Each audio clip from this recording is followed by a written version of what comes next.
What's up, Mesa Falcons? Today's episode of the CovertGoPodcast is brought to you by CoolStuffInc.com. Use the promo code CGBPod to show that you enjoy this type of content at checkout at CoolStuffInc.com. Now let's dive into it.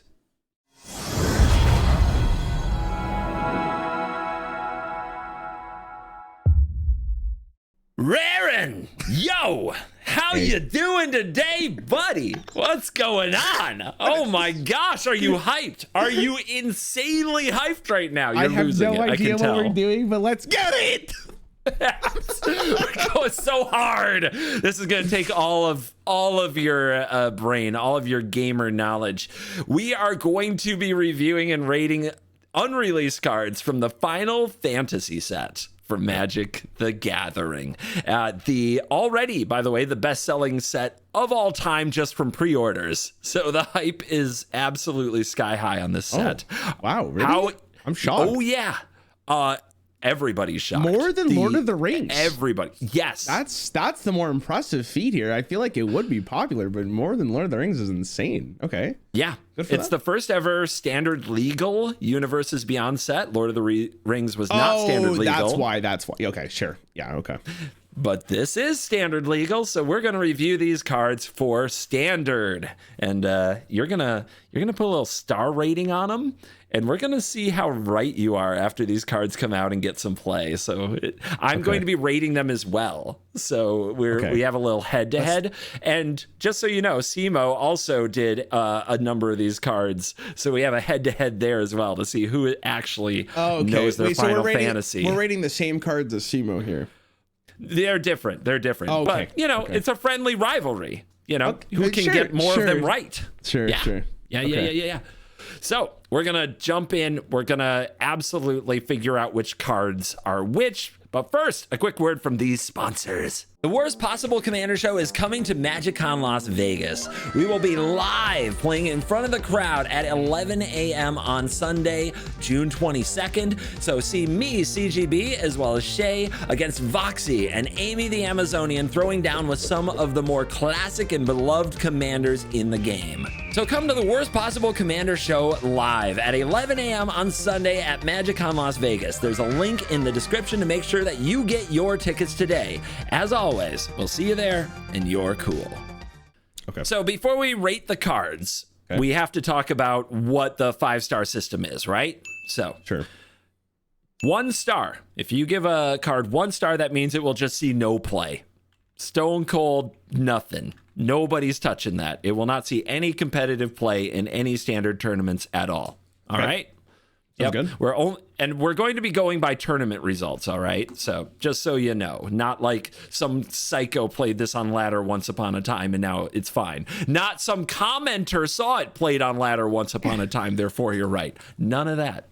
All right. The 2 stars means it's played in a niche deck. It is a card that only sees play in a very niche deck, and that's the only place it sees play. Cool? Okay. All right. 3 stars. This is a role player. It is a consistent sideboard card. It's a 1 or a 2 of in good decks, sometimes across multiple decks. You see it here and there, but you're not surprised to see it. You're not like, oh, where'd that come from? It's just a good card that fills a role. Okay. Number 4. This is a staple. It has an important role in an A or an S tier deck or across multiple B+ tier decks. You see this card pretty regularly, and it's known as a good card. People would out there call that a very good card. Make sense? Yep. All right. And 5 stars is a ban candidate. People will be talking about banning this card next month. Okay. It creates an A+ tier deck, or it's present in multiple A+ tier decks, and it's thought of that the player who maximizes this card often wins the game. Any questions on the star system? No questions. You're good. No questions. Beautiful. Then we can start the party with this little guy. I'm going to say right now, just for people who are curious, I have never played a Final Fantasy game, and therefore me either.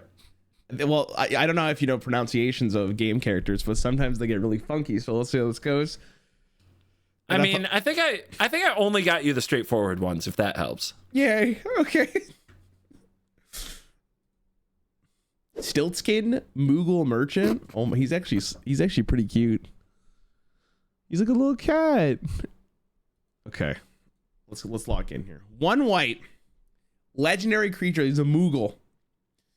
Lifelink, 2 mana, and you tap. Target opponent gains control of another target permanent you control. If they do, you draw a card.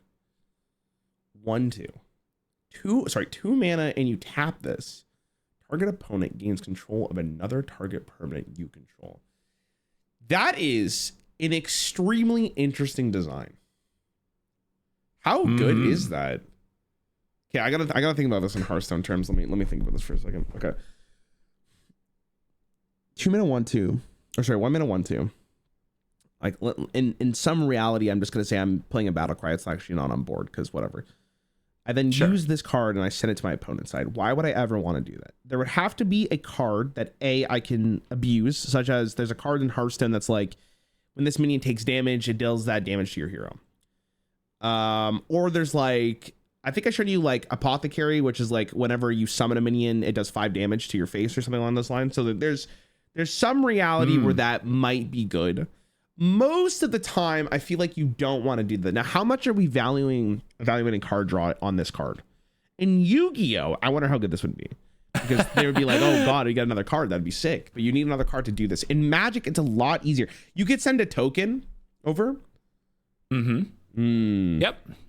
It's also instant speed. By the way, I'm rating these two, so we're all in this together. Okay. Kinda. So you can send it over at instant speed. That's interesting because it could just be a resource generator if the opponent like sends a removal spell at a bigger thing and you just in response give it to them and then it dies, but you draw a card to replace it. Yeah, that's kind of interesting. Instant speed is actually really, really, really cool. God, that is a weird, man, this is a really hard card to evaluate. This could be like any number. Yeah. Is there like it's weird. Is this synergistic in like anything in the set? This card is played.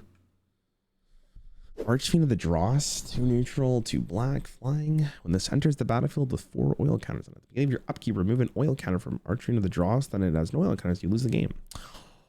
Oh, that is so cool. Hey, that reminds me of when we did that video. We've done many videos. Well, the one where you made me kill myself with that one card. That was. Yeah, Demonic Pact. Yep, that's in the format too. Yep, Demonic Pact is also in the game. Right, that's a cool mechanic. Now, is that Disneyland? That's the real question. Okay, so I'm going to evaluate the fact that mono red is still at an all-time high. I mean, we're not playing that. We're not playing this. Let's be honest here. Like that's so you know the Corey Steelcutter is running the format. By the way, that red artifact that makes monks that we actually rated really highly is the boss of Standard at this time. It's very fast. It's very aggressive. Yeah. So like that being said, this is just unplayable. it has life link. It can gain you a life. That's not the worst, right? It also blocks, I guess. But we've seen like, what is it, Monstrous Rage or whatever, ruins your life. There's also really funny things you can do with this. Like, so there are equipments. You can equip an equipment or like put an aura on this creature, like an enchantment. You can give your opponent control of the aura or the equipment, but it will stay on the creature. And you can do that every turn. You can just keep giving them control of the equipment and drawing an extra card every turn. I feel like, okay, you know what? Is this metagaming to think about the fact that they would want this set to be playable? Like, you think they're... that's a commonly held belief in the community, I'll tell you that. Like, I feel like, especially because it's going to be like the most sold set of all time. Like, imagine these cards were bad. That would feel miserable. In Commander, like, this card is so cool. I think this card's really cool in Commander. Like this is I want it to be playable. I'm just not gonna get it. I'm not gonna get the coolness of a card to like be my rating. I'm gonna go with like 1. No, I'll go 2. I'll go 2. Yeah. He's going 2. He says it's a niche card. Okay. It's too like specific. I think it's cool. Wait, what are you going with? I gotta hear your rating just in case I want to swap it slightly. Wait, swap. You can't swap. You're locked in. Wait, I'm locked in? Oh. Dude, Shit. it's a 1. It's a 1. This card is terrible. It's unplayable. Are you kidding? You don't think who's gonna have 2 mana and tap this to give somebody a permanent to draw a card? Like, you're dead if you put 2 mana into getting a card in this format. You're so dead. It's over. I for feel you. like people might try it. Like, might try it. And I wouldn't be surprised if they tried it. So but that's I would what be I'm thinking. shocked. I would be shocked if it got like play. You know, if somebody showed up to a tournament like, I got my Moogle Merchant. I'm ready to get my Moogle Merchant on. It's like, dude, this thing dies. It dies to everything. It dies to every removal spell in the format. It's nah. There's no way. I wish it were. I wish I had good news. I just But hey, all you need is some people to like play it as a 1 of in a sideboard of some crazy deck. Yeah, and you're right, and I'm wrong. So I'm the one saying no play. No is extreme. You know, it's like the line is drawn. Fair. Okay. Yeah, I think it might. I think there's a chance. It's a cool card. See what you think of this one. Oh my god! Summon Primal Odin. 4 neutral, 2 black. Okay, so this is Saga. So at the start, after your draw step, it goes up. So okay. And when it enters. So it starts at 1 and then goes to 2 and then it goes to 3. So the first, when you play it goes destroy target creature and opponent controls. And then step 2 is this creature gains whenever this creature deals combat damage to a player. That player loses the game. Wow. Yeah, it's kind of extreme. I don't know why there's a chapter 3, but there is. All right, then it's what comes after that? Well, I guess if like you can't swing, I don't know. I guess it makes sense. Draw 2 cards, each player loses 2 life is the third one. So I'm just trying to understand. This is actually a creature, but it's a saga with a creature. It's an enchantment creature saga. Yeah, this is the first time they've done this. It is looks so funky. It just kind of takes the 2 and shoves them together. Yes, it is a creature. Yes, it is an enchantment. You know, it all of the above. And it's a 5/3. Okay, so it's a 6 mana 5/3 with all these extra effects. Mm-hmm. All right, how good? Okay, am I paying 6 mana to destroy a creature and opponent controls? No, that's ridiculous. Nope. Am I paying 6 mana with the first step to give a creature when this creature deals combat damage to a player, that player loses the game? Man, that is an interesting thought process. In the world of mono red, will that actually matter in the grand scheme of a game? Probably not. In a tournament, can you? I should have asked this at the very start. What are the tournament format? Like, is it like best out of 5? You get 1 ban. Best of 3. Best of 3, 1 ban or no ban? You bring 1 deck. It has a 15 card sideboard, and you play a best of 3 match against the opponent and their deck. You can swap 15 cards in or out between games. You're never main decking those. There's no fucking way. You don't think so? Why? As the resident Magic player here, why would you do that? It says lose the game on it, my friend. Oh my god. Yeah, but like, are we serious? I don't know. I don't know. Interesting. 6 mana. It does it gains that permanently, by the way. It's not just for that turn. Yeah, but what if they just remove it? Well, you know, at least you killed their thing and ate the removal spell, I guess. That's what you're saying. Like, it's 6 mana. You're playing this card. You get to destroy something, but then they just play a removal spell and you're like down like 5 mana. So you're just crying. Straight up in standard, it's not difficult to cheat an enchantment or creature into play for 4 mana. So you could assume a deck could build around getting this out for 4. Okay, 4 to cheese the game. I am not optimistic on this. Let me think about this in Hearthstone terms for a second. Let's say I'm paying 6 mana. 6 mana battlecry destroy a creature. Also has the effect. The things I've seen played for 6 mana on Hearthstone, this is so much better. Listen. I mean, since we did like those videos on my channel, like I think I've gotten more of an appreciation of like the power in Magic the Gathering comparatively to Hearthstone, right? Mm-hmm. Our games are actually, I'm not gonna say like really close, but there is like a pretty great comparison of if cards would be playable from Magic into Hearthstone if you had just like a default mana system. And I can tell you, like, a couple of years ago, a 6 mana card to destroy a minion from a battlecry was actually playable. but you also had the chance of infusing it to control it rather than destroying it, which was insanely good. But it wasn't horrible to play a 6-mana 5/5 destroy a creature.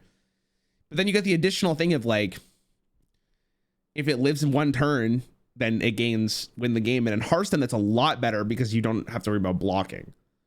Like they just need to have a taunt minion, right? But I think on average, it's always going to get removed.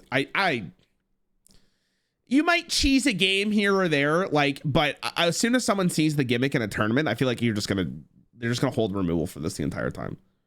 So I don't think it's very playable. I'm pretty sure, like, I could see it. Like, I hate to be this guy, but I'm probably gonna go 2 again. Like, there's maybe a line where it's like you can build a deck for this, but I don't think it's unplayable. There's a chance you cheese somebody. I'm always down for some quick cheese, but I don't see it, man. You're going 2 again? Yeah. What are you going? I'm going to go 2. I think 2 is the right number for this one.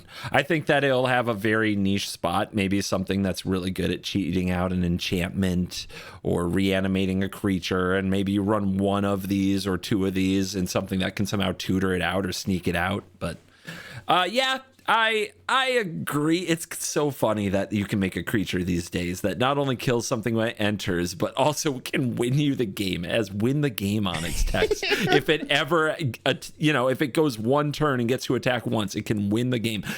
Just assume this could be a 20 power, like it could be 20 and 3. Like that's how you could look at this card.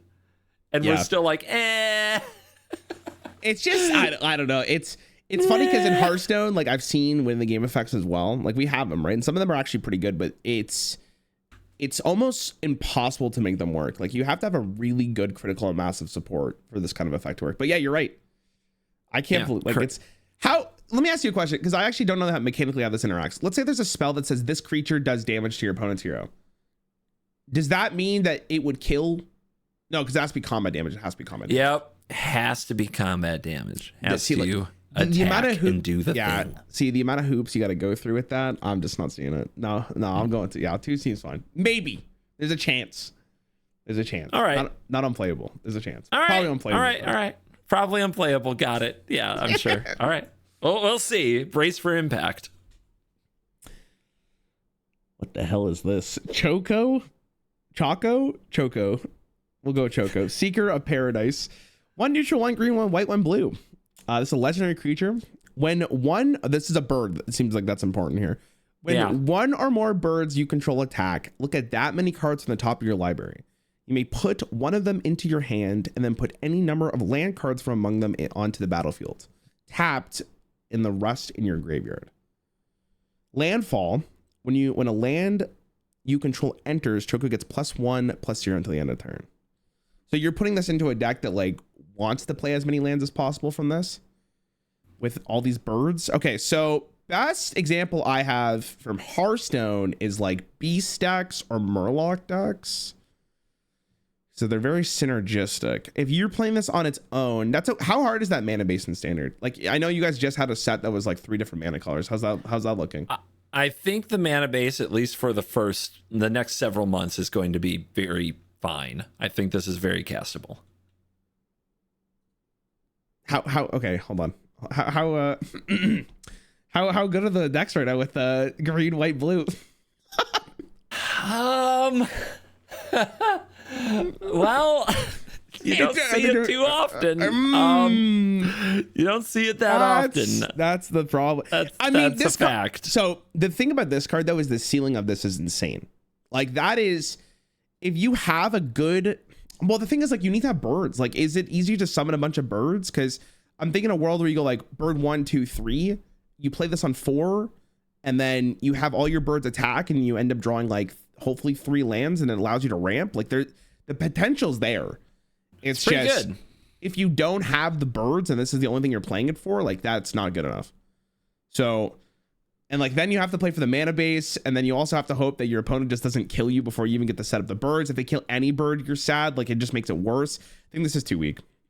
I'm doing a quick search for bird in Standard right now. Yep, no Mesa Falcons. God, that's so sad. We went for it. We tried. It's funny. There's so many. Actually, there's a lot of birds from Bloomborough. There are a good number of them. There's some that don't completely suck in these colors. Yeah, I'm gonna. No, I think it's a goose. It's the goose mother. I feel like this is a card you see Commander and you go, okay, that's cool. Like I can make a bird deck with that. That's what I'm thinking here. Good mana pool, like good base. I'm going 1. I think it's 2. 2 synergistic. Okay, the abilities are really cool. The abilities are so cool. I want there to be a bird deck, and this is a sweet card. And people love Landfall. Landfall is a beloved mechanic, even though it's annoying as hell, and I hate it. Why do you hate it?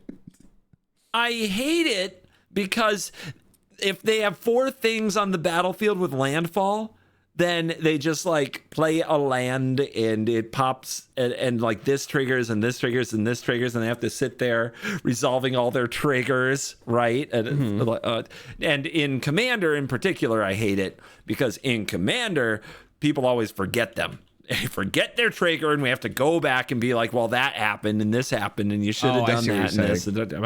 Anyway, I have a little more context. There are a lot of birds in this set. I don't see any of them that is like, oh, that's going to fix the situation.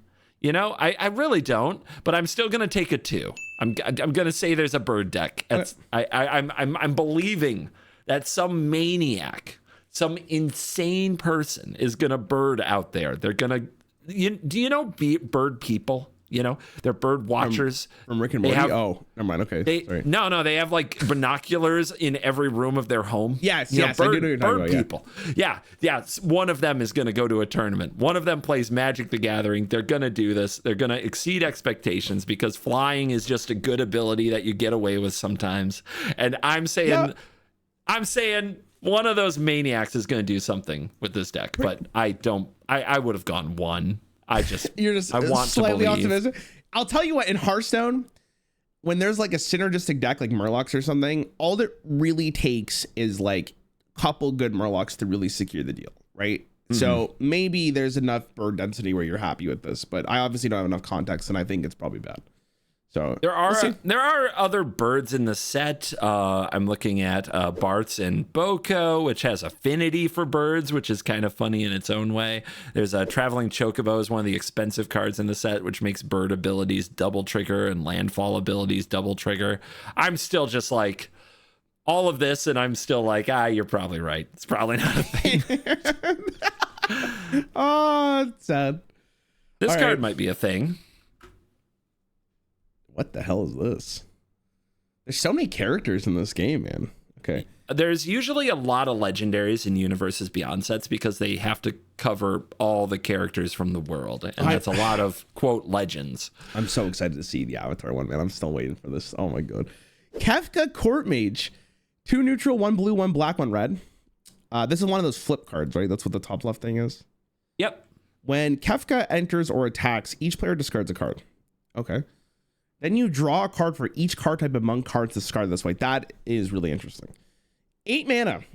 Each opponent sacrifice a permanent of their choice. Transform Kefka, activate only as a sorcerer. Because it's a 4/5. It turns into a 5/7. Whoa! What happened to my guy, man? He looks so crazy now. Whoa! Yeah, balling out of control here, this Avatar Wizard. Oh my God. He's an Avatar Wizard. Okay, flying. Whenever an opponent loses life during your turn, you draw that many cards. Oh. Yeah, so you swing for 5 in the air and you draw 5 cards. Easy. Okay, hold on. I'm not going to evaluate on the second half here. It has to be done on the first one. Okay, 5 mana for this. Standard. When Kefka enters or attacks, each player discards a card. The fact that you have to discard a card is interesting, but then you draw. So you're guaranteed to base... So when it says type, right, it's like human wizard? That's what it means? So type is going to be, what do they call them? Super types? Yeah, creature, enchantment, artifact, land, planeswalker, that stuff. How do you... Okay, this actually might matter, so I'm going to ask. Do people pick their card at the exact same time? Or is it like I go, then you go? Okay, so you do not know what your opponent has picked already. It's like playing paper, rock, scissors. You reveal at the same time. Okay. It's a 1, buddy. Kefka's a 1? There's no way I'm paying 5 mana to invest against one other person 2 cards. Yeah. Well, you always draw at least some card. What if they have multiple types? Okay, so if they discard like an enchantment creature, does that matter? 2 already. There are enchantment creatures. There are artifact creatures. There so are that would things be with 2. types. If it's an enchantment creature, it'd be 2. Okay, so and then if the opponent discarded a land, you draw 3. So potentially you draw like the max is 4 cards. All right, but we're not living in Disney World, so let's go 2. Because your opponent's always going to pick a card that probably is 1 type, so you don't get as many resources. So let's say 3 maximum, because you'd pick 1, but then you're down 1 card, so it's 2. No, it's unplayable. 1. No way. No way. No way. No. No. Yeah, it's a 1. It's a commander card. Yeah, Commander's sick. Commander's cool, but yeah, this is unplayable. Yeah, people so hyped for Kefka. Apparently, this is the big bad of Final Fantasy VI, so everybody is excited about this card. We get to be the cold shower, dude. So, but hold on. I'll just say it like this. I feel like even though this set is made for Standard, they didn't make it for Standard. They made it for Commander. They understand where like people want to play this game, and they understand where the major like. Most of the cards are playable in Commander, if that makes sense, right? Like in Standard, It's not the case. So absolutely, if I'm someone designing these cards and I know they're playable across multiple formats, I'm going to focus on the one that's probably going to make it an impact. In Commander, like if people love Kefka and this is a card that you can have as your commander, it's so much cooler because now you're guaranteed to draw like 5 cards. Basically every single time you play this. And like now it's easy to build a deck. It has a good mana base for your commander. So it's perfect. It's weird. The backside also has a lot of combos. There are cards where like you draw a card and the opponent loses 1 life. When the opponent loses a life, you draw a card. So you just like loop kill everybody with the backside. Yep. No, that's what I think it is. Cool card. Yep. Yeah. Looks like a real charmer. It's gonna be sad when nobody plays it. It's a 50-cent mythic. Oh no. 50-cent mythic. The alt arts are probably going to go for a lot because people are going to play it in Commander. That's what I was going to ask you. I forgot to ask at the start of the video. Can you show me the like alt arts and stuff? Because I would be really curious to see what they look like. That's right. This is a Rarran video. I'm a cosmetic. That's right. Okay. Yeah. For Kefka. Jesus Christ. Okay. Yeah, we need the alt art review with Rarran. Let's go. Oh my God. I mean, dope ass art. I don't even know if that's Final Fantasy like esque, but I love it.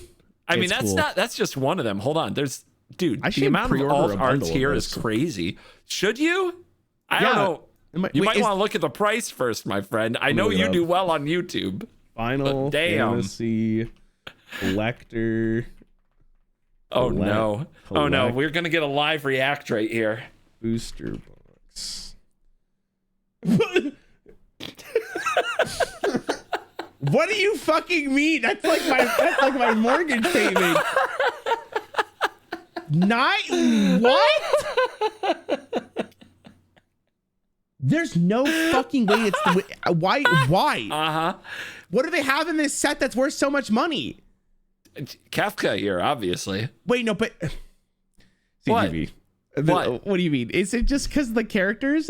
Okay, I'm not gonna lie to you. The back of Kefka looks absolutely crazy. Like that is dope as fuck. So absolutely true. I'll have to buy a box. No, we can do it. Oh my God, that sold you. Bro, wait till I've already told you. Wait till Avatar comes out. I'm like dropping like 5 boxes guaranteed. Like I will be going for shit. So apparently the chocobos are the biggest draw, and there's like.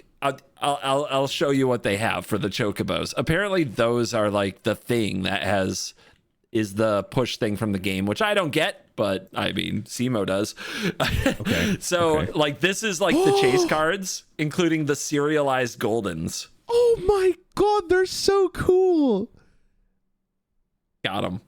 When you look at the top card of your two. I don't know if you want me to evaluate this one by doing this. 2 neutral, 1 green.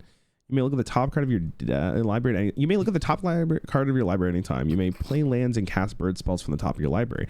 That's a pretty good effect. If a land or bird you control entering the battlefield causes a trigger ability of a permanent you control to trigger that. Okay, hold on a second. Can we go back and evaluate this bird? Hold on. You think this is the bird that's going to break the birds? Interesting. 3 mana 3/2 is not okay. If I had the ability to look at the top card of my deck always, I feel like that's really good. And then you also get an additional card in your hand because of that. But maybe you don't care about Choco. Maybe you just care about the traveling one here. I think the serialized card looks absolutely crazy. So, yeah, and 77 in the world and the most printed Magic, like the best-selling Magic set of all time is going to be crazy. Reordering a box right now. Oh, God. I'm sorry. Guys, I will be doing a live opening of this box. Enjoy your GoFundMe. Oh my god, that's cool. We had to. We couldn't get too far without this happening. That's cool. So no, I like it. I mean, do you want to rate the Traveling Chocobo? I'm down. God, I really like the effect of that card in Standard. Okay, and Commander, I think that's like a really, really playable card. That's a really cool card.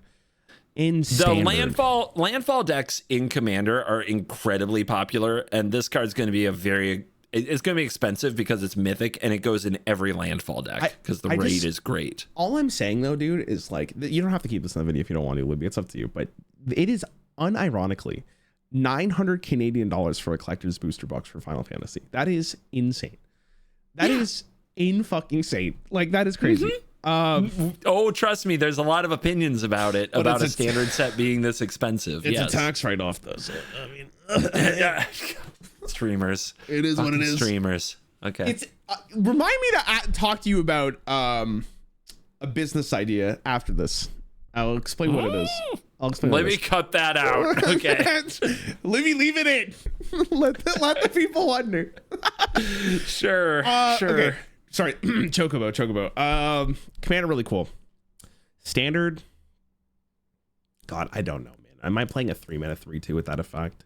Really cool effect, really cool, but it's not beating mono red, and it dies to everything. It dies to burst lightning, it dies to shock, it dies to cut down. It just, like, you guys have so many cool effects in this game. And I know. Actually, in Hearthstone, I actually have. Okay, hold on. Hearthstone has a card. I've never shown it to you. It is a 4 mana legendary for priest. What it does is it adds 2 cards to your hand, and what they are the top cards of your deck. Both of them are. They're the top card of your deck. So you can play an extra copy as well as know what you're about to draw into. Wow. Is that like a billion mana crystals? That's like, 4 mana. Okay. That's 4 mana. Not bad. You think that card's playable in Hearthstone? Nope. Oh, it's probably incredibly slow. Yeah.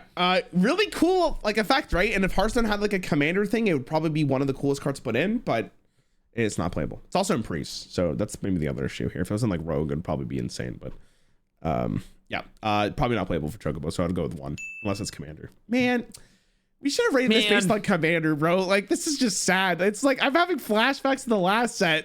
I know, but I'm not done. I'm not done yet. There's some hidden heaters you haven't shown me yet. We're just warming up with the fan favorites and we're shitting on them for content. It's great. This is exactly what they want. Leave a comment. That's what you want, right? Sure. Okay. Sure. Here. This card will definitely be playable. Absolute Virtue 6. All right, CGB. It's 8 mana. Hold on. 8 mana. The spell can't be countered. Flying. It's a legendary creature. Flying.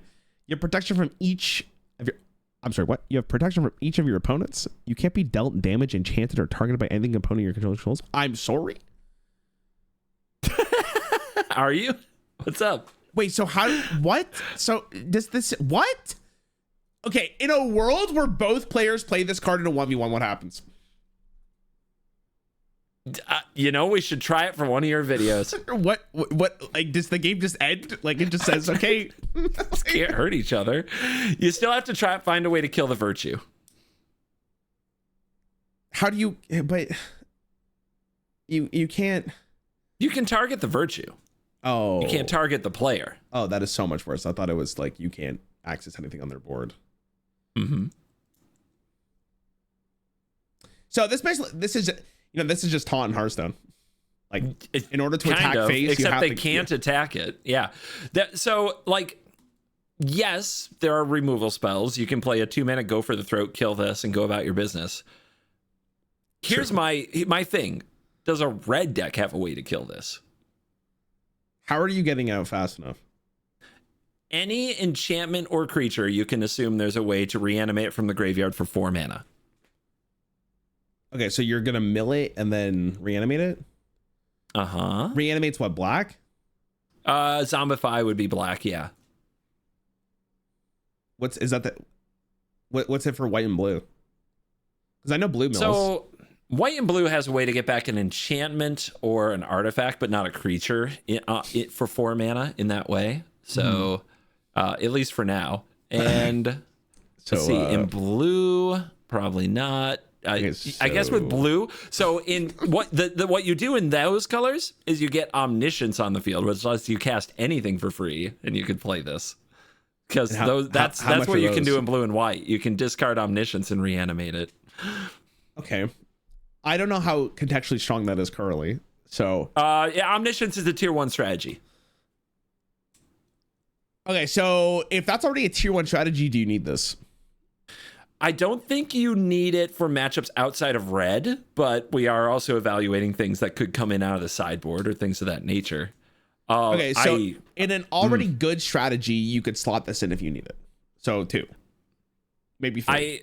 I mean, I'm also thinking about other decks. Like there are a lot of Reanimator decks out there, and there are a lot of good Reanimator targets. The problem is they bring out the big thing and then they die anyway because the red deck was too fast.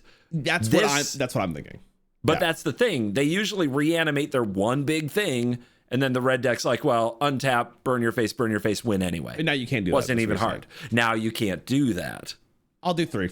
I think 3 is safe. I think 3 is safe. So, like, in my opinion, we actually have a card that's really close to this, which was Mal'Ganis, all the way from GBG. Mal'Ganis was a 9-mana 9/7. I think he's a 9/7. It literally says your hero is immune. So you have to kill Mal'Ganis in order for you to do any damage to the hero. That card was good because it also had the line of text that said your demons have +2/+2.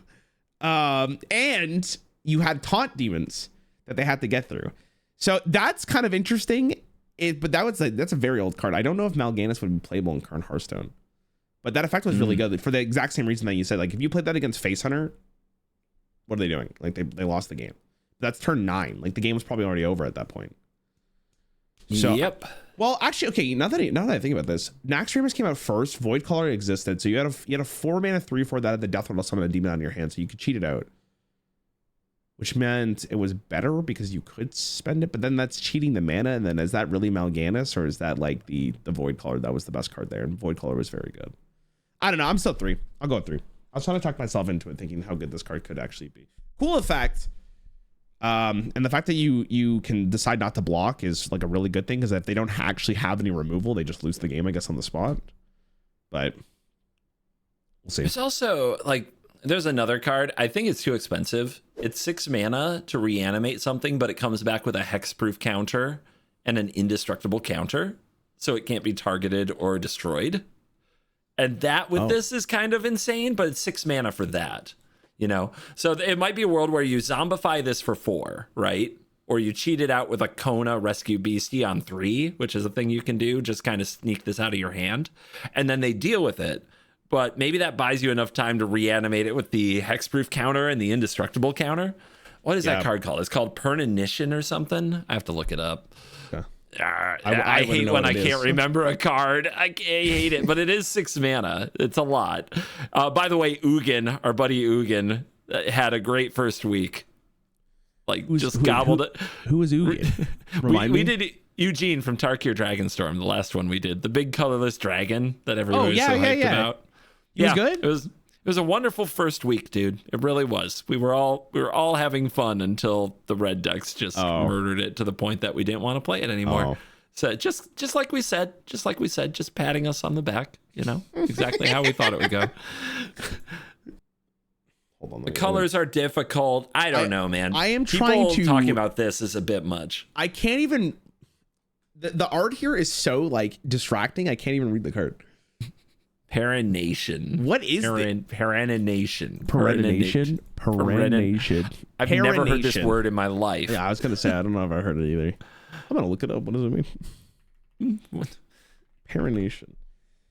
In botany, it refers to the ability of organisms, especially plants, to survive from one growing season to the next. There you go. Three neutral, one white, one black, one green. Sorcery. Return target permanent from your graveyard to the battlefield with hexproof counter and indestructible counter on it. Okay, so that's what you're saying with the absolute virtue.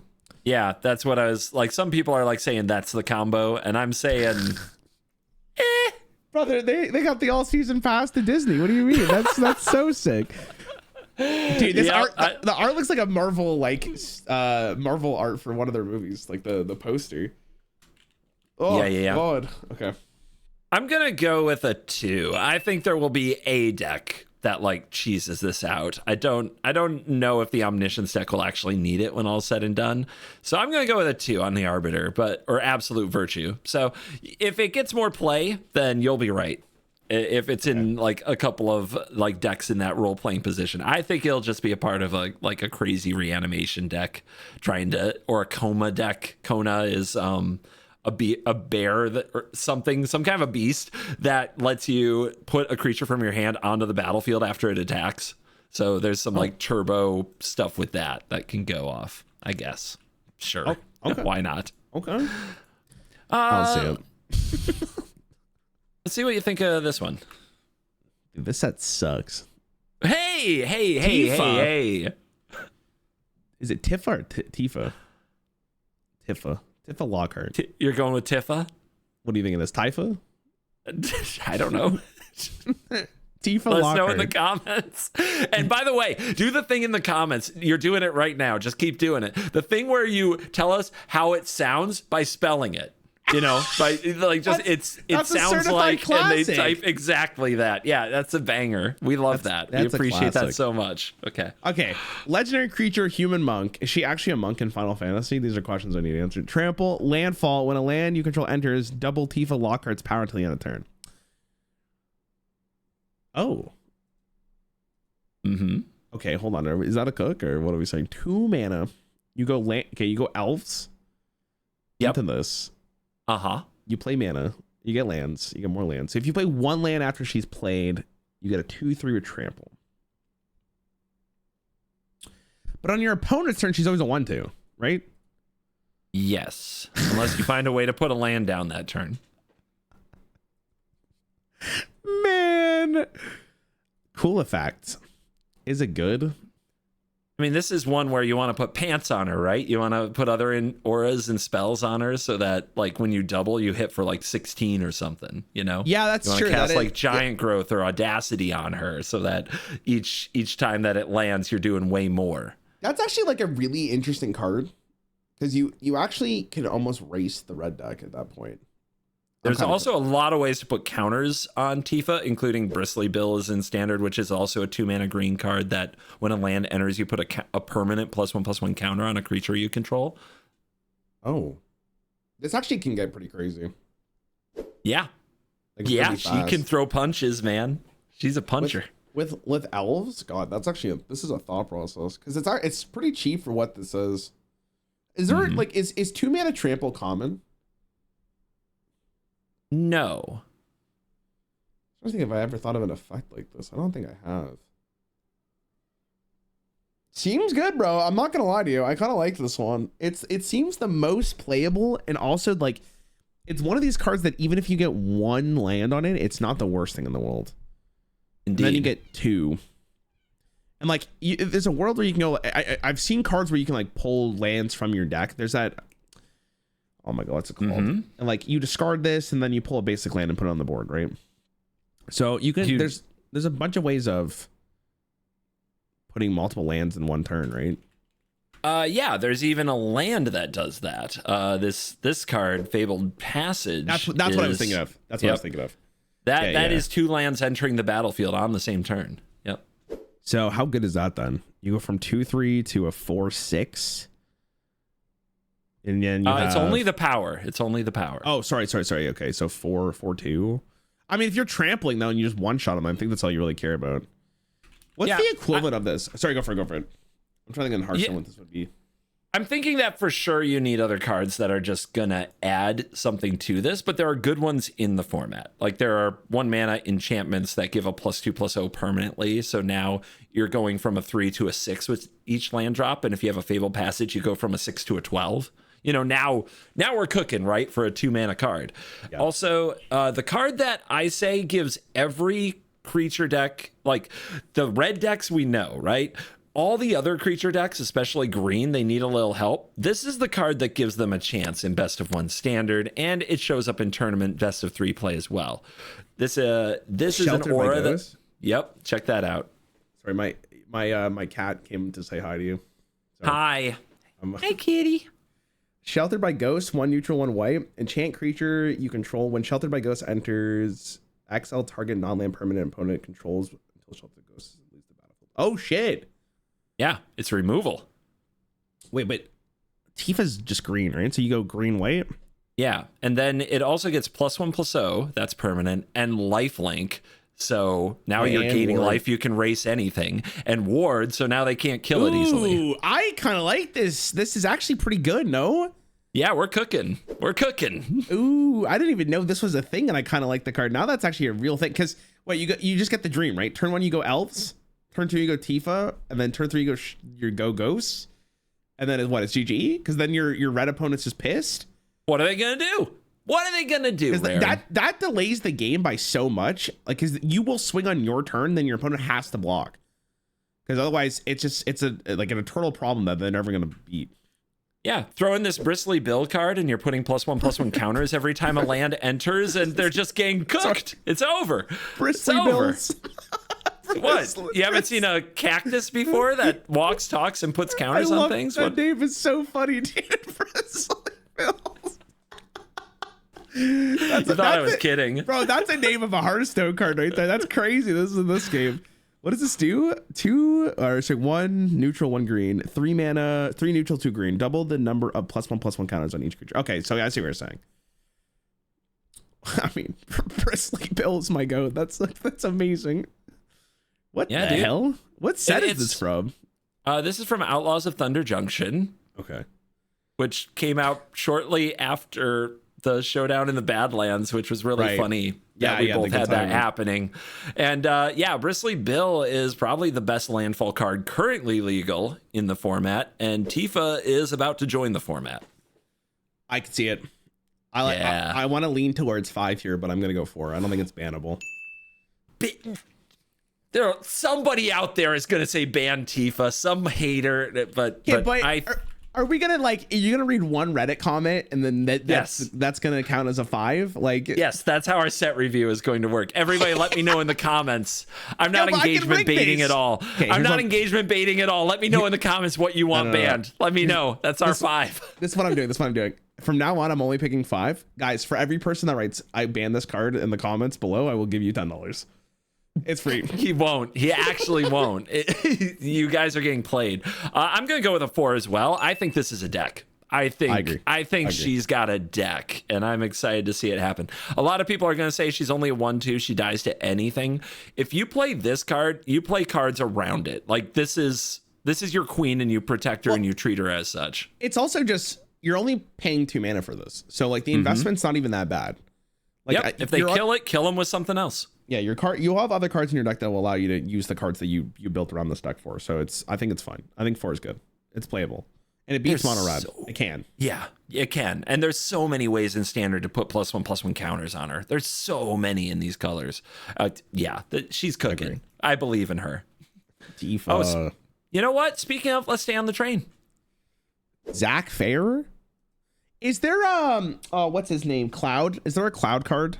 Did you say there is? We've already rated the Cloud cards. Am I allowed to see Cloud as well? Because I thought you didn't do the Final Fantasy thing. I only know Cloud because I played Super Smash Bros. Ultimate, so that's the only reason I know who he. Which Cloud do you want to see? The standard one? There's multiple Clouds. There's a Commander Cloud and there's a Standard Cloud, just like most of these legends. I want the one in the sky. Sorry, can I get the standard one? I guess because that's what the one we're reviewing it on. And can I see the altar for Tifa as well, please? Oh my God, he's so needy. Okay. And the altar for Cloud. Thanks, CGB. Yeah. I'm gonna get right on it. You know what? You can rate Cloud too. I didn't want to cover too many of the same cards, but here we are. So, okay. Sorry, you have to show me Cloud. Like I have to. He's the guy. Do I? He's like isn't he like the Ash Ketchum? I don't know if it's the same character every time, to be honest. I have no idea what the story of these games are. I know Sephiroth exists. Did you show Simo Sephiroth? Is that his name? Just wait, dude. Okay, hold on. Chill. Am I rating Zach fair? Calm down, bro. You're gonna rate Zach in a minute. Let's rate Cloud here. Fine. You think just for the record, you think this energy is crazy? Just wait till you see Avatar, bro. I'm gonna go crazy on that shit. I'm ready. You're gonna have a 3-hour-long video on your channel about me going through every card in the Avatar last year. That would not be the longest set review I've ever done. Just so you know where I'm at. 4.5 hours. All right, I'm gonna beat that. I'm gonna literally go through every card. I'm so excited for that set. Okay, Cloud, Maidgar Mercenary, 2 whites. When Cloud enters, search your library for an equipment card, reveal it, and put it in your hand and shuffle. As long as Cloud is equipped, if an ability of Cloud or an equipment attached to it triggers, then the ability triggers an additional time. Oh, okay. So 2 mana, draw a card, specifically a tutor, which is good. And a 2/1, and it has a pretty good effect. I think that's a pretty decent effect. It's it's the same thing as Tifa. Like, it's not a huge investment for something that can pay off ginormous, depending on what the equipments are. And I guess depending what the equipments are. Do you want to see the most played equipment in Standard? Sure, I would love to. You might remember it. Oh, nice. Hey, we said that card's crazy good. We were right. No, that is disgusting on Cloud. What? Do you get double monks? Yo, that's kind of fire, man. Let me see these altars. Dude, he looks clean. I'm not gonna lie. I like both of them. The Japanese one looks really good. I think that's Japanese, right? It's so muscly, dude. So many muscles. Oh my God. Oh, have you seen the sword? I gotta go hit the gym, dude. I can't do a 4-hour podcast. Did they have his sword in the set as well? They do. Oh my God. You need to see it? You need to see it to make your analysis? Yeah, all right. Kind of. Okay. Jeez, pizzas. You would what think a rabbit hole. No, you're thinking that they're designing this card specifically for you to fetch his equipment. Okay, this is going to sound really cringe for anyone who plays Final Fantasy, but I have literally heard the name Buster Sword forever, and I've never looked it up to see what it is, and now I have context of what it is. That's crazy. 3 neutral. Equipped creature gets +3/+2. Whenever equipped creature deals combat damage to a player, draw a card. Then you may cast a spell from your hand with mana value less than or equal than the damage without paying its mana cost. I'm sorry, isn't that fucking broken? Is it? Do you wanna rate Buster Sword while we're here? Dude, so that's what I was saying. Like that, I feel like with Cloud, you go Cloud on 2, Buster Sword on 3, and then you just let it rip. Like that's the play. Yeah. How could you lose? How could you? I'm not gonna look at the art, dude. Man, the art is so good in this. So what the hell? God, I don't know. Okay, first and foremost, I think Cloud's really good. I actually think that's a very playable card. I don't know if you want me to rate everything here, but I think Cloud's like, let's do it. I think Cloud's like a 3. Okay. Very playable card. God, it might be a 4, but I'll go 3. Okay. I will also go with the 3 on Cloud. Okay, Buster Sword. That is a crazy good effect. So you have to spend 3 mana to play it, but then you have to spend 2 mana after. But the thing about the Buster Sword is that you can equip it to anything. Dude. If you equip this shit to Tifa... and then you play a land... Oh my God. That is mental. You can put this in any color. It's just neutral. Yeah. But with Cloud, you draw it. That's the thing, man. How good is this? Like 3 mana? Okay. 3, you have to spend 5 mana in total. How much mana is +3/+2 in your +3/+2 in your game? Is it, would you say it's around 2 mana? I mean, if you had it on a spell, yeah, it would have to be like 2 mana. God, the payoff of this is just absurd. And that's, by the way, anybody out there, that's a permanent +3/+2, not like an end of turn +3/+2 that I'm rating that on. Oh my god. I have no, like in Hearthstone, that is disgusting because I can just hit their face and ignore like their creatures blocking me. Like this card would warp the format around it.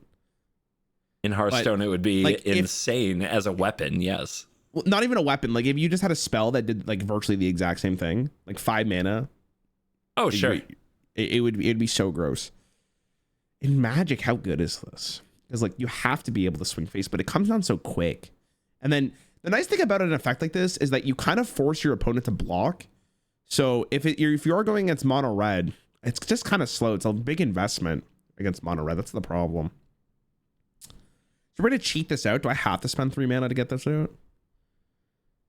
Can I bypass that? I haven't found a way around that yet. Shit. No. Man, I want to say this is so broken, but I can't. 5 mana total. With elves, maybe, though? With elves? Like, okay, hold on. Let me think of what's the dream here? You go elves on 1, Tifa 2. You go elves on 1 into Tifa. No, oh my god, how do you do this? Elves on 1, elves 2 with Tifa. We get in line at Disneyland. Uh-huh. No, there's no way, man. It's so good. How, like, this effect is so... If this works, it's so good. I have to go with, like, 2, though. You doing it? You're going with 2? 5, dude. man. Okay. It's fine. +3. Fine. No, I'll go 3. I'll go 3.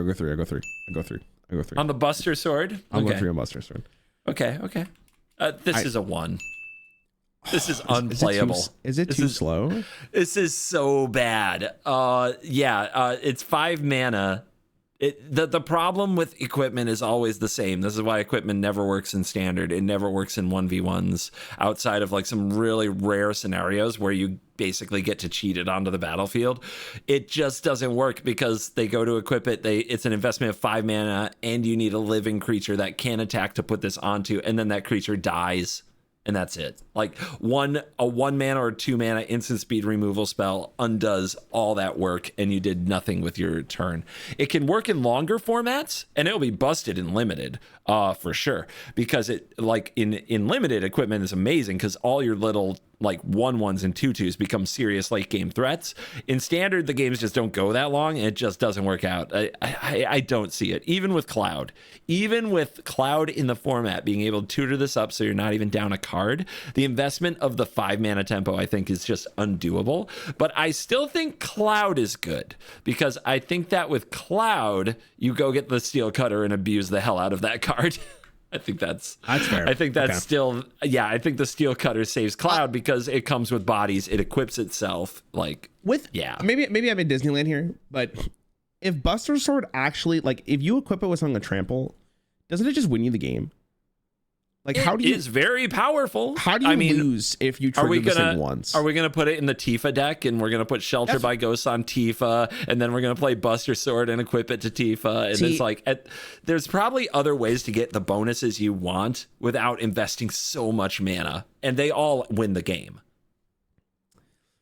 Yeah, I mean, I'm not gonna disagree with you, but I don't know. I feel like Buster Sword has potential because it's so good. Like, it's so good. It is a really good sword. There have been a lot of swords in Magic history. It fits the mold of the swords. A lot of times, some of them have been playable in old standard formats. They're always 3 mana to play, 2 mana to equip. They give a bonus, and when you actually hit the opponent, something amazing happens. This is a very well-made sword. I think standard has no room for well-made swords in its current condition. It's just too fast. The tempo's just too fast. That's why I wasn't going to show it to you, because I didn't want you crying that there was another awesome card that wasn't playable. Why would I cry? Yeah, you didn't. Yeah, you weren't saying anything a couple cards ago. No, I'm just listen. It's just he wasn't tilting. So Zach. Oh wait, hold on. I got your Tifa art review here. All right. Yep. Pog, love Tifa art reviews.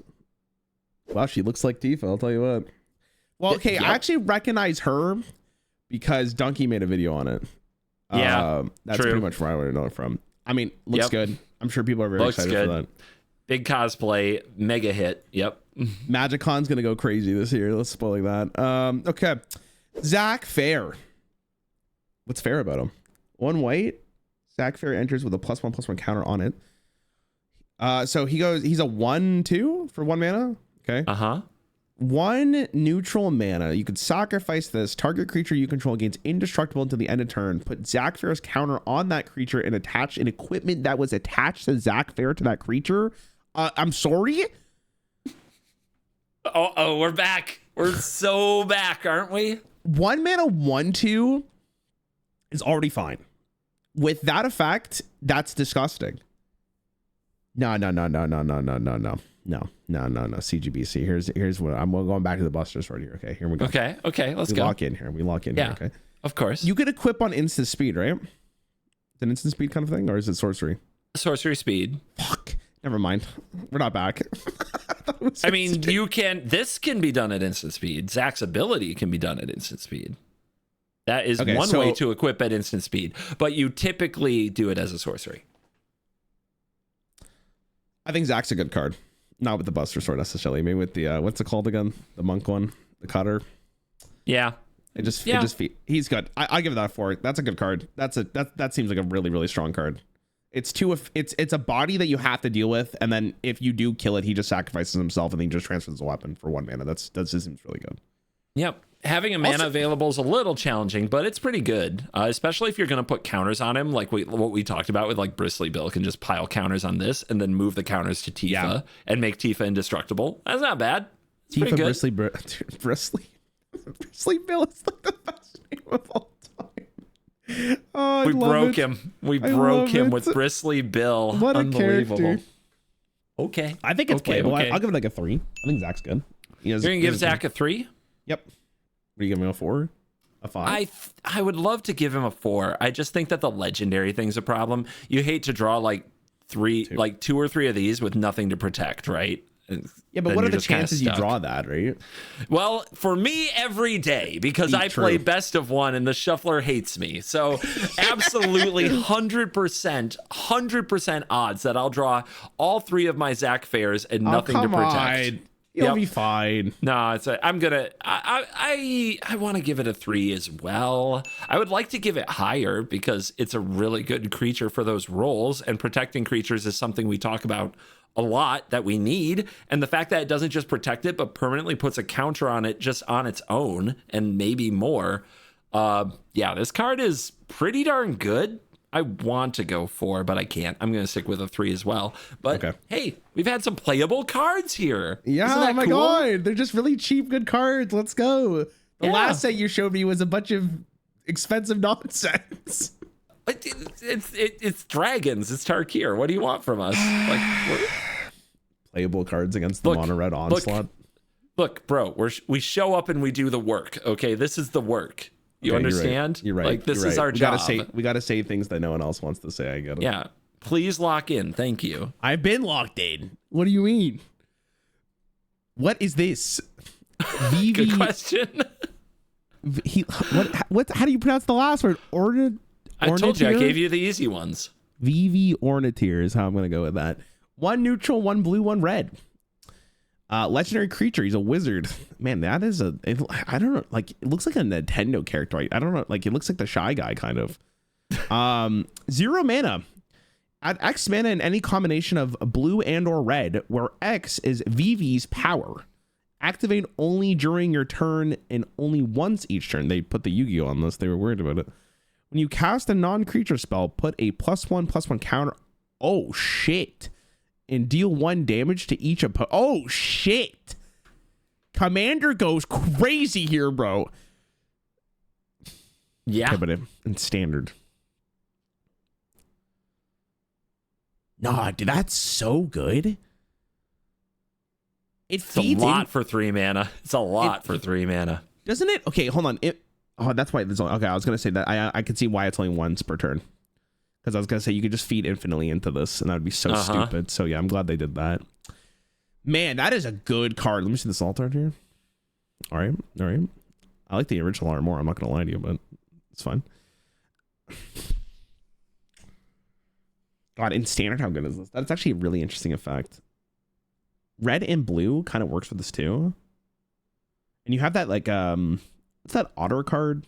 Is that red and blue? You know what I'm saying? It's like when you cast a non-creature spell, you summon like a 1/1 otter. Is that what it is? I mean, eventually, I think you're thinking of Storm Chaser's talent, but yeah, that's a good card. Yep. The prowess deck, the red blue prowess deck with the steel cutter is cooking. It does a lot. This just seems so easy to add into that. One turn, it's only to each opponent though, so that means you have to hit them. Man, I don't know. I don't know about in standard, but God, in Commander, this could go crazy. That's such a cool fact. Yeah, I already played this in Commander, so I have some experience. How good was it? Well, I certainly had my moments. We'll put it that way. Okay. Things happened, okay? Things happened. I literally don't know if that means something cool happened or you just lost. I mean, I agree. This deck is absolutely cracked in Commander. It's lit the internet on fire. The amount of like Commander decks that people are brewing with this card at the highest levels of competitive Commander is crazy. It has simply made people pop off in their minds in Commander. In Standard, it's like if you untap with this, it's terrifying. It is terrifying. So there was a card in Hearthstone that was, I forget her name. She was a Naga. And it was like for each spell you cast this turn, 0 mana, 1/1, refresh that many mana crystals. That card was disgusting. Those are disgusting effect. This is almost the same thing. You're right. If you untap with it, it's like almost the exact same thing. You just get so much more mana. And honestly, you don't need to, if you have enough mana when you cast it, you don't need to untap. You can use that ability the turn you play it. So if you play this and say you have a red mana, let's say you have four lands, right? You play this, and then for 1 red, you cast Monstrous Rage, the most powerful combat trick ever, still legal in Standard and played in so many decks. You cast Monstrous Rage on this card. It gets a +1/+1 counter. It does 1 damage to each opponent. Then it gets +2/+0. Then it gets a roll token that's permanent. And then you can use this ability right away to make 4 more mana to do whatever you want with spells that will probably deal more damage and make VV even bigger. If you use one of that was mana to somehow give this haste and then attack with it, you could do like 8 to 12 damage that turn. Jesus Christ. Honestly, I think it's pretty good. I'm optimistic on this. This is actually a disgusting effect. If you live past turn 3, like, don't you just win? Or you're so far ahead. It feels like if they don't deal with this, like it feels like they get a tiniest window to deal. And if they don't, like the advantage is huge. This can kind of double its mana output in the right deck on the next turn. How good is this deck right now versus mono red? Like blue and the red? prowess deck? Yeah.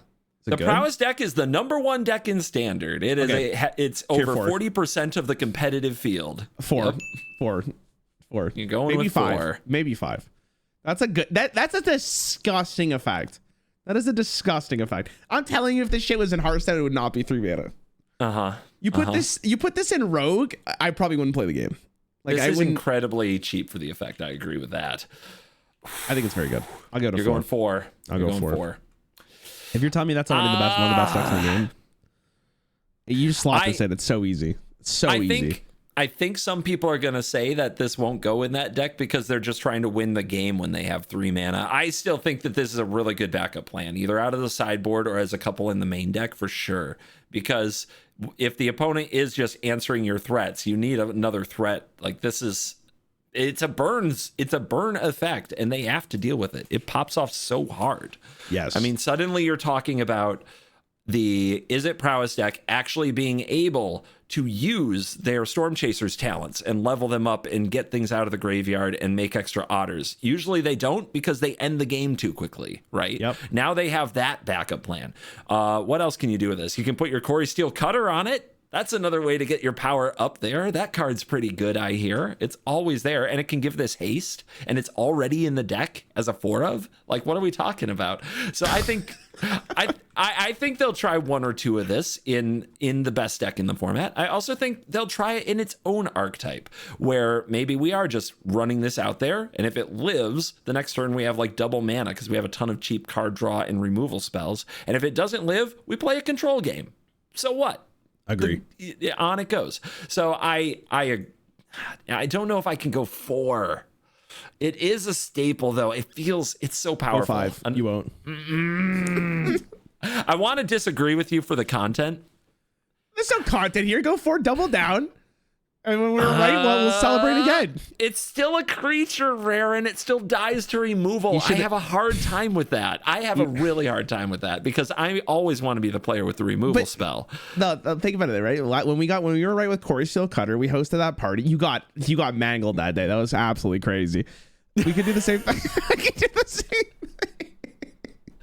thing. I'm going with staple. I'm not going with the deck beat revolving around it. I'm going with it being a role player. Yeah, I'm going 3. Going 3. You're not invited to the party. I said staple though. That's like 4, right? What am I saying? I'm going 4. Role player. I have to. I can't give a creature that costs 3 mana. Bro, he's like free if he lives. He's free if he lives. You're right. Oh God, I hate it. No, but this gives you an opportunity to be righter than me, which you enjoy. This guy looks like Edwin Van Cleef from Hearthstone, bro. Like that's what it looks like. You remember Edwin? Do you remember that card? Edwin said so well. Edwin, for people who don't know, is a 3-mana 2/2 that's a combo for Hearthstone. That's every other card besides Edwin gain +2/+2. You know how many games that guy won? Many. I remember now. So yeah, it's almost the same thing. Yeah, like obviously Edwin is like a huge stat line, but this is just repays its own mana and you deal damage and you're getting stronger. That means the next turn, if it lives, it is just disgusting. So it's pretty good. Like you just leave up mana for counter spells and then they cry, right? Like it's just disgusting. That sounds fun to me. Okay. Well, it has to be used on your turn to use the X mana in any combination. Counter spells. I guess there's still a way to do it. Yeah, you just have to have it survive a turn. Yeah, you're right. It says when you cast a non-creature spell, put +1/+1 on this, right? So it's like you just counter them, you get +1/+1, and then on your turn that literally pays dividends towards you. Yeah, sure. Yeah, it's great. It's a win. It's an awesome card. I'm so cynical of Standard, dude. I'm so cynical. I don't blame you. I'm in bliss right now because I don't have to play that on a daily basis. So I understand. Listen. We have therapy ready for you whenever you're ready. It's fine. We'll be okay. Thank you. Just check out. Just do me a favor and check out this card. Okay. Sephiroth. There he is. All right. What we got here? Fabled Soldier, 2 neutral, 1 black. Okay, it's low mana cost, already starting off good. Whenever this enters or attacks, you may sacrifice another creature. If you do, draw a card. Okay. When another creature dies, target opponent loses 1 life and you gain 1 life. This is the 4th time this ability has resolved this turn. Transform this. Okay. Oh my god. He looks the 1-winged angel. Okay. Flying Supernova. As this creature transforms into Sephiroth 1-winged angel, you get an emblem with whenever a creature dies, target opponent loses 1 life and you gain life. Okay, so you keep that. When Sephiroth attacks, you may sacrifice any number of other creatures if you do draw that many cards. Any other creatures. That equals your opponents. It does not. It is implied that you're only sacrificing your own stuff. This part is not Yu-Gi-Oh. I was like, dude, that is... Poggers. Holy, the art is crazy. Oh my god. Okay. Yeah, do you have a favorite Sephiroth art going on here? Dear Lord. The second one's pretty sick. They're both really good, to be honest. If I was a Final Fantasy enjoyer, this would be really, really good. Okay, I'm not going to value it on the back, of course, because again, it matters on the first one. So, am I playing a 3-mana 3/3? Where I could sacrifice a creature and if I do draw a card. In Hearthstone, would I pay 3 mana to play a 3/3? And if I sacrifice something, draw a card? No, I wouldn't. When another creature dies, target opponent loses 1 life. Sorry, just to clarify, when this says when another creature dies, if my opponent's creatures dies, does that mean they also lose 1 life? And I gain a life? Yeah.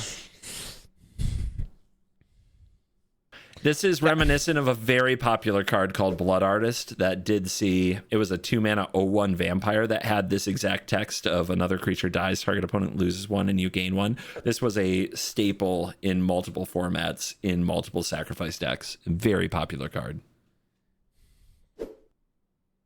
Dude, this is a weird one because playing this and then trading with your stuff after means you could potentially just transform it immediately. Like, then your opponent has to be like, do I take the damage? Do I not take the damage? Mm-hmm. It also counts when anything dies. So if you kill your opponent's stuff, that also counts towards it. In black too. This is so. Yeah. The transform is really This good. is Blood Artist. This is, like I said, this and cards that have been printed very similar to it are beloved in decks in Standard and other formats, and it's got a pedigree. I mean, is Blood Artist 2 mana? Whenever Blood Artist or another creature dies, target player loses 1 life and you gain 1 life. Wow. It's a 0/1. Those type of cards are really unique because, again, it's kind of like it has taunt in Hearthstone. Like, you kind of need to kill it. You can't leave it up.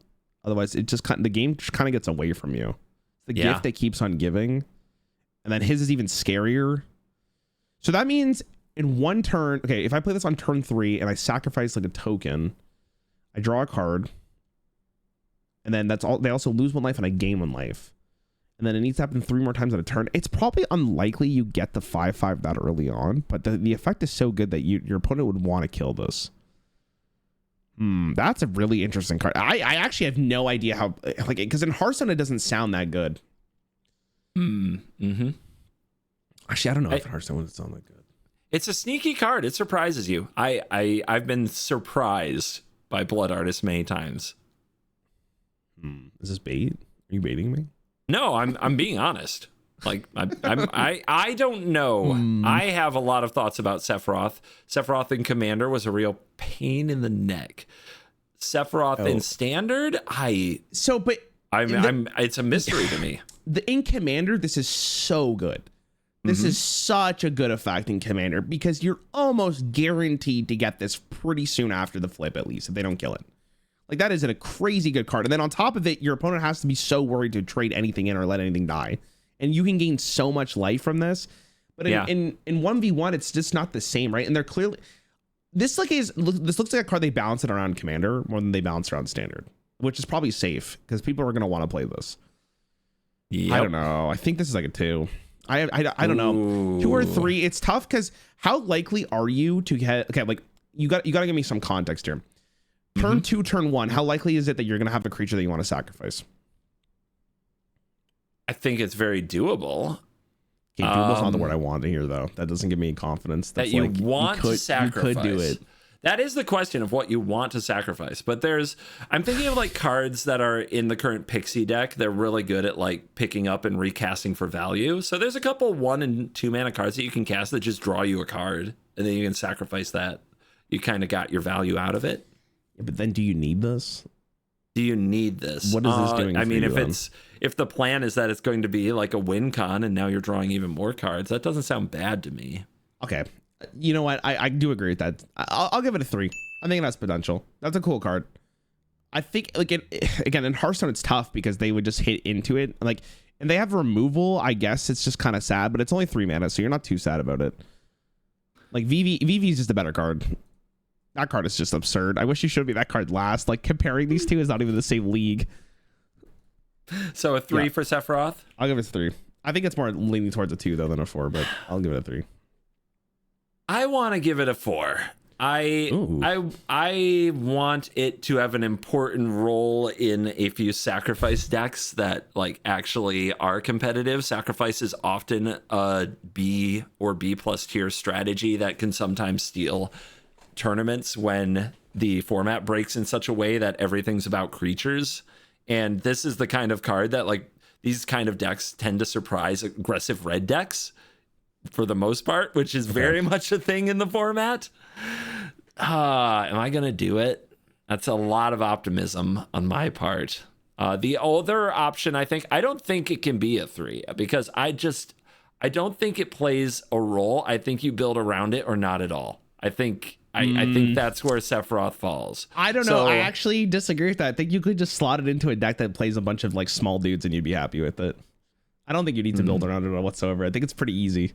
Like, like that's the same thing as VV, right? Like VV is just a card that like fits into an archetype and you could easily put it in. Like, I don't have to build around this card. It's just good. Sephiroth's like almost the same thing. It's just not as good as VV is. So I think a 3 makes a lot of sense here. You think so? But don't let me bait you. When I'm popping the champagne at the party that you're not invited to, remember this. You're gonna get me there. So it's like whether or not I believe Sacrifice is a deck is how I'm looking at it. And if Sacrifice is a competitive deck, it's a 4, and if it's not, it's a 2, because then it's a niche deck, right? So I'm going to go with. Do I believe in Sacrifice? I'm gonna go with a 2. I'm gonna go with a 2. Okay. I'm doing it. I think it's a 3 leading towards a 2. Like that's all. I'll stand by that. All right. I'll stand by that. That's a tough one because I like tough. Our Sephiroth friend. All right, I've got a couple more. Okay. Starting town. Land. This land enters tapped unless it's your first, second, or third turn of the game. That doesn't count your opponent, right? So like 1, 2, or 3 Correct. On your side. Okay. You can tap for a neutral mana, or you can tap to pay 1 life and add 1 mana of any color.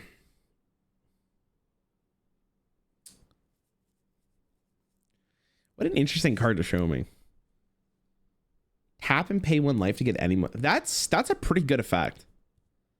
To get any. Actually, isn't this like insane? Am I like not thinking this correctly?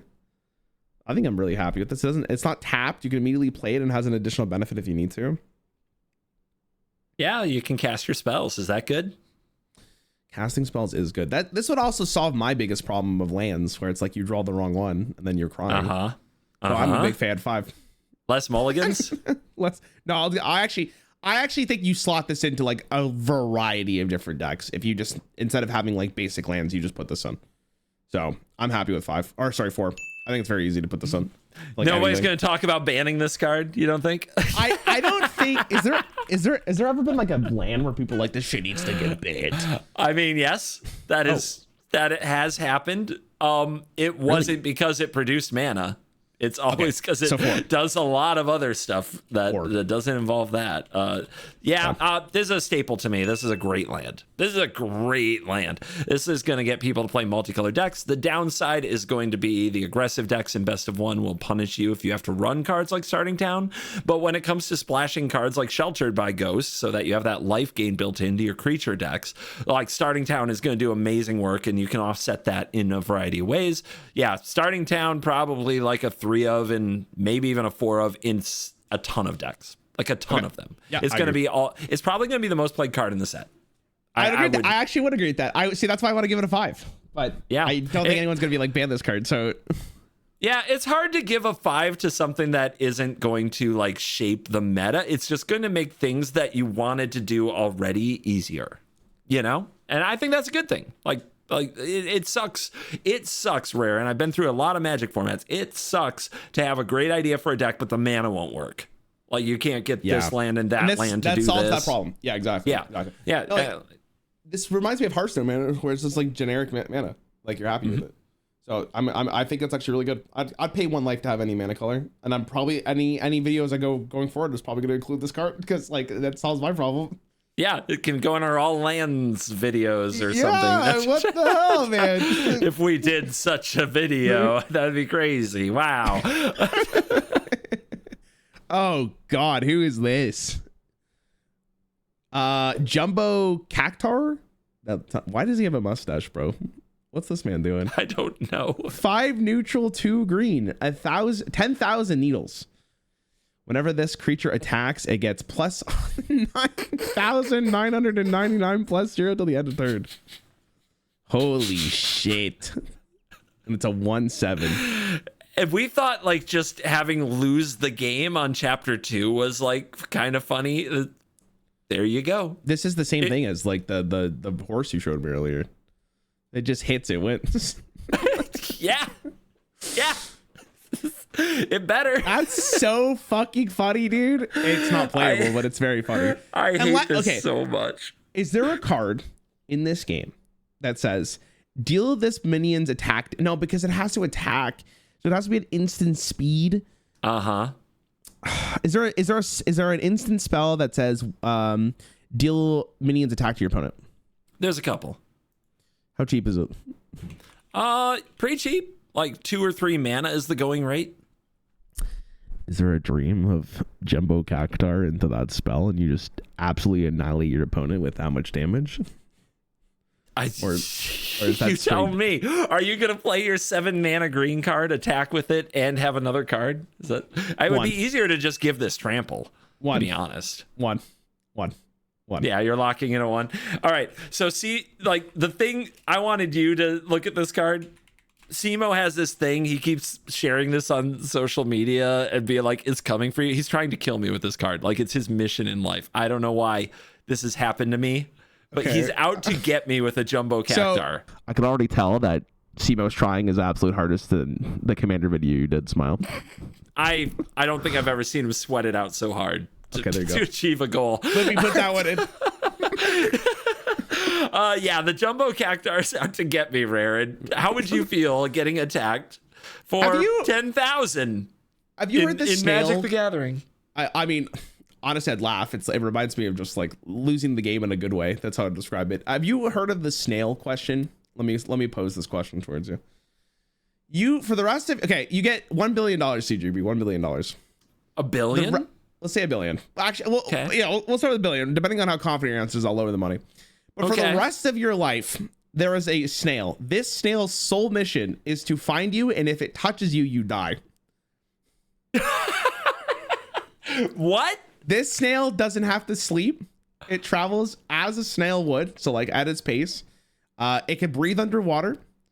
It can't fly, so like if it needs to go through water, like an ocean, like it has to go there. It has to go. Or if it's, but this snail is a genius. So it could use the ability to think if I get inside a plane, it doesn't have to like snail its way across the water. What? It's gonna get on a plane is what you're telling me? Yeah, it will sneak its way on its plane because it's a genius. You taking that deal? It's a genius snail that moves at a snail's speed that if it touches me, I die. You die, but you get $1 million. You said $1 billion. Let's be real. $1 billion. Okay. You taking that? What can I do with $1 billion to ensure my survival? Now, there is actually a lot. It's a funny question to answer because people have thought about it.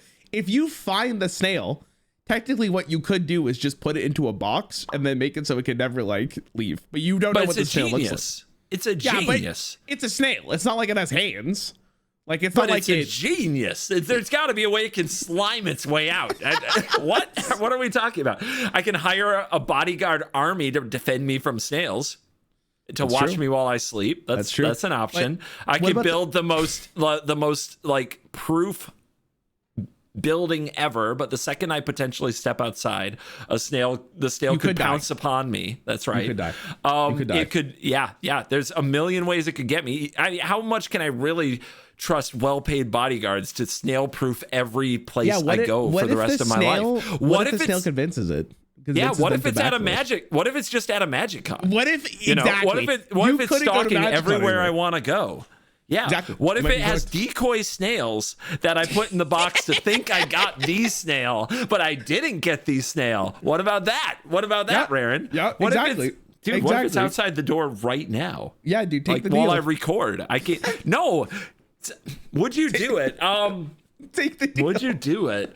I don't know, man. I can do a lot with $1 billion. I'd like to think I could kill a snail, but maybe you can. It's a genius. It's a genius. What if its offspring carried on its mission? What if they multiplied? What if all the snails in the world started coming for me for taking out one of their own?